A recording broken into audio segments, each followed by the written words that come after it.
Hello students, आज के इस वीडियो में हम नंबर सिस्टम के एक बहुत ही इंपॉर्टेंट कॉन्सेप्ट के बारे में समझने वाले हैं।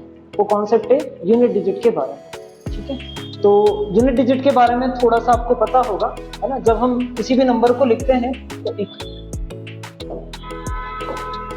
लिखने का तरीका हमारा होता है इकाई, दहाई, सैकड़ा, हजार, 10,000, इस तरह से। इंग्लिश में हम बोलते हैं unit, 100 tens place, 100 place, 1000 place and 10,000 place, इस तरह से। तो अगर किसी भी नंबर का लास्ट डिजिट देखा जाए तो उसी डिजिट को हम बोलते हैं यूनिट डिजिट। इस कॉन्सेप्ट में हम यही समझने वाले हैं कि किसी भी बड़े से बड़े एक्सप्रेशन का अगर यूनिट डिजिट निकालना है तो किस तरह से निकालना है ना। एक प्रॉब्लम से हम स्टार्ट करते हैं। मान लो ये क्वेश्चन आपके पास में है 3 × 38 × 537 × 1256। अब ये बहुत बड़ा एक्सप्रेशन है, इसको मल्टीप्लाई करने में आपको बहुत टाइम लगने वाला है। लेकिन अगर इसका यूनिट डिजिट निकालना हो तो हम केवल और केवल यूनिट्स की बात करेंगे। मतलब 6, यहाँ से 7, यहाँ से 8 और यहाँ से 3, इन नंबर्स को मल्टीप्लाई करके भी हम इसका यूनिट डिजिट निकाल सकते हैं। और मल्टीप्लाई भी पूरा नहीं करना है। जैसे 6 7 जा 42, तो इसका 2 रिमाइंडर आया। यहाँ से 2 8 जा 16, 16 का 6 आया। 6 3 जा 18 का 8 आया। और इसका फाइनली जो यूनिट डिजिट हमको मिलके आया वो क्या आया। एक बार और अगर हम देखें, 6 7 जा 42 का 2 बचा, देन 2 8 जा 16 का 6 बचा और 6 3 जा 18 का 8 बचा। तो यूनिट डिजिट क्या बना, 8 बना। तो एक्सप्रेशन कितना भी बड़ा हो, अगर हम केवल यूनिट्स को मल्टीप्लाई करते रहेंगे तो हम उसका यूनिट डिजिट बता सकते हैं। कुछ और एग्जांपल से हम इसको समझने की कोशिश करते हैं। इसे एक क्वेश्चन और आपके सामने दिया है। क्वेश्चन है 49,237 × 3995 × 738 × 83 × 9। इसका यूनिट डिजिट हमको निकालना है। मैं एक बार लिख लेते हैं इस क्वेश्चन को। 49,237 × 3995 × 738 × 83 × 9। अगेन हम पूरे नंबर को नहीं देखेंगे, लेकिन इनके यूनिट डिजिट्स को हम फोकस करने वाले हैं। जैसे 9 3 जा 27 का क्या बचा, 7। फिर 7 8 जा 56 का क्या बचा, 6 बचा। 6 5 जा 30 का 0 बचा। 0 7 जा 0 का 0 बचा। 0 9 जा केवल 0 ही है यहाँ पर। तो यहाँ पे हमारा यूनिट डिजिट क्या बनने वाला है, 0 बनने वाला है। एक चीज का आप ध्यान रख सकते हैं, 5 के साथ कभी भी कोई इवन नंबर आता है ना। 5 के साथ में कोई सम संख्या आती है तो उसका यूनिट डिजिट हमेशा क्या मिलने वाला है, 0 मिलने वाला है। क्योंकि अगर 5 का मल्टीप्लाई आप 2 में करें, 4 में करें, 6 में करें, 8 में करें या 0 में करें, किसी भी इवन नंबर में आप 5 का मल्टीप्लाई करते हो तो यूनिट हमेशा क्या मिलता है, 0 मिलता है। इसी तरह से अगर आप 5 का मल्टीप्लाई किसी भी ऑड नंबर में करेंगे, है ना, विषम संख्या में करेंगे, तो उसका यूनिट डिजिट हमेशा आपको क्या मिलेगा, 5 मिलेगा। एक एग्जाम्पल से मैं आपको समझाऊं। फॉर एग्जाम्पल एक नंबर है 1 × 3 × 5 × 7 × 9, और भी बड़ा ले सकते हैं, × 11 × up to 19 हम लेते हैं। तो बहुत सारे नंबर्स हमारे पास यहाँ पर है। लेकिन अगर हम 5 का मल्टीप्लाई इनमें से किसी भी नंबर के साथ करें, 5 का मल्टीप्लाई 3 में करें, 5 में करें, 2 में करें, 7 में करें, तो हर बार आपको यूनिट डिजिट में क्या मिलने वाला है, 5 मिलने वाला है। तो अगर सारे के सारे ऑड नंबर्स हो, उनके साथ में 5 हो, तो हमेशा यूनिट डिजिट आपका क्या होगा, केवल और केवल 5 होगा। ठीक है। लेकिन अगर आप इवन नंबर की बात करें, फॉर एग्जाम्पल जैसे ये नंबर आपको दिया है 81 × 82 × 83 × 84 × 85 × 86 और अप टू कहां तक जा रहा है, ये 89 तक जा रहा है।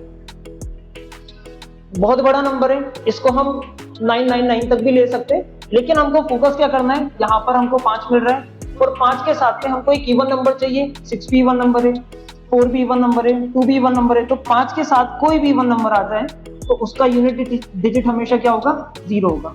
उसके बाद 0 के बाद किसी का भी नंबर का आप मल्टीप्लाई करेंगे, हमेशा वो क्या देगा, 0 देगा। तो इस पूरे एक्सप्रेशन का आंसर क्या होगा, 0 होगा, ऑप्शन नंबर फर्स्ट। ठीक है।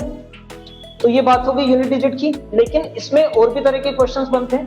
जैसे अगला क्वेश्चन अगर हम लें तो यहाँ पे बताया है, क्वेश्चन थोड़ा सा हाइड हो रहा है, यहाँ पर क्वेश्चन दिया गया है 2137 to the power 754।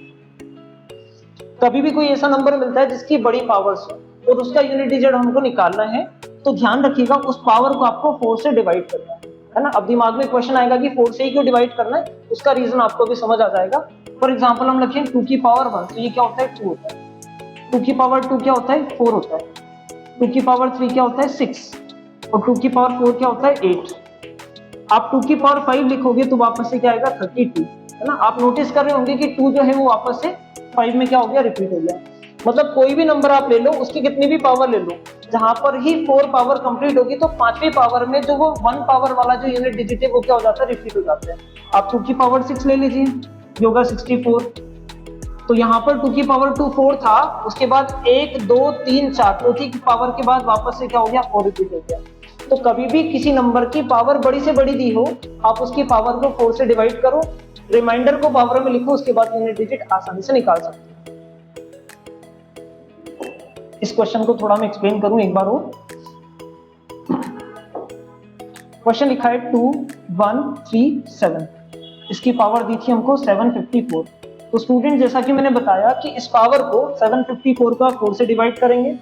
जब आप 4 से डिवाइड करेंगे तो 54, इसको 4 से डिवाइड करने पर आपको रिमाइंडर मिलेगा 2। तो आप 2 1 3 7 की पावर क्या लिख सकते हैं, केवल और केवल 2 लिख सकते हैं।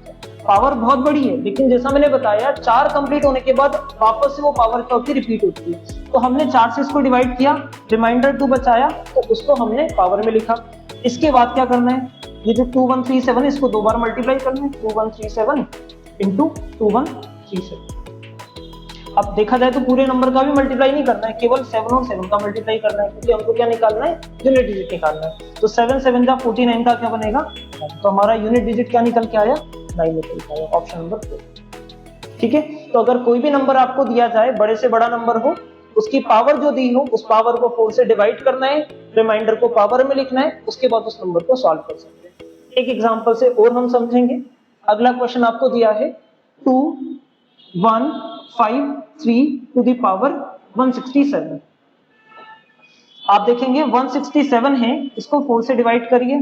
जब 4 से डिवाइड करेंगे तो आपके पास जो रिमाइंडर बच के आएगा वो 3 बच के आएगा। हम लिख सकते हैं 2 1 5 3 टू द पावर 3। क्वेश्चन को सॉल्व करें पूरा और आगे। तो 2153 है, मैंने बताया आपको केवल और केवल यूनिट डिजिट से काम है, तो आप 3 लेंगे, केवल 3 को आप 3 बार मल्टीप्लाई करेंगे।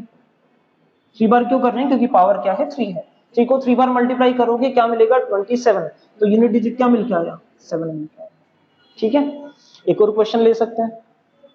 यहां पर बड़ा सा एक्सप्रेशन है, जैसे दिया है 2 4 6 4 टू द पावर 1793, फिर दिया है 6 1 5 टू द पावर 317, फिर दिया है 131 टू द पावर 491, है ना। एक चीज और आपको एक्सप्लेन कर दूं मैं, 4 नंबर्स ऐसे होते हैं जिनकी पावर में कुछ भी हो, वो नंबर्स हमेशा वो के वही होंगे, 0 1 5 और 6। ये 4 नंबर्स की पावर कुछ भी आप चढ़ा दें, इन नंबर्स के यूनिट डिजिट हमेशा यही नंबर होते हैं। क्यों होते हैं, मान लो 101 की पावर है इनफाइनाइट, कुछ भी है 1 5 3 4 इस तरह से कुछ है, आप 101 को कितनी भी बार मल्टीप्लाई कर लें, हमेशा 1 1 जा 1 1 1 जा 1 1 1 जा 1 आपको मिलने वाला है। इसी तरह से 5 के केस में भी सेम बात है, 6 के केस में भी सेम बात है। अगर आप 0 लें तो भी सेम है, 1 ले तो भी सेम है, 5 ले तो भी सेम है और 6 ले तो भी सेम है। ये 4 नंबर्स ऐसे हैं, इनकी पावर आप कितनी भी बड़ी ले लें, इनकी पावर को सिंप्लीफाई करने के बाद यूनिट डिजिट वो के वही नंबर्स होते हैं। तो हम यहाँ देखिए इस क्वेश्चन में 615, तो इसका यूनिट डिजिट हमको 5 ही मिलेगा, सॉल्व करने की जरूरत नहीं है। 131 इसका यूनिट डिजिट 1 ही मिलेगा, और 2464 इसकी पावर दी है 1793, तो आप इसको 4 से डिवाइड करें पहले पावर को, तो जब 2464 इसकी पावर है हमारे पास में 1793, 1793 को 4 से डिवाइड करके देखेंगे आपको रिमाइंडर बचेगा 1, तो 1 इंटू 5 इंटू 1 है। यहाँ पर 2464 की पावर 1 है, तो यहाँ से यूनिट मिलेगा आपको 4, यहाँ से मिलेगा 5 और यहाँ से मिलेगा 1। थोड़ी देर पहले आपको मैंने समझाया था कि 5 के साथ में अगर कोई भी 1 नंबर है, यूनिट डिजिट हमेशा 0 होगा, तो आंसर क्या है इसका 0, फर्स्ट ऑप्शन। ठीक है। तो आई होप आपको यूनिट डिजिट कॉन्सेप्ट के बारे में समझ आया होगा। एक क्वेश्चन आपको मैं होमवर्क दे रहा हूं, जिसका आपको आंसर कमेंट सेक्शन में बताना है। अगर आपको समझ आया है तो इस क्वेश्चन का आंसर आपको कमेंट सेक्शन में मेरे को करके बताना है। ठीक है। और जो भी फीडबैक है वो आप मेरे को कमेंट सेक्शन में बता सकते हैं। Thank you so much.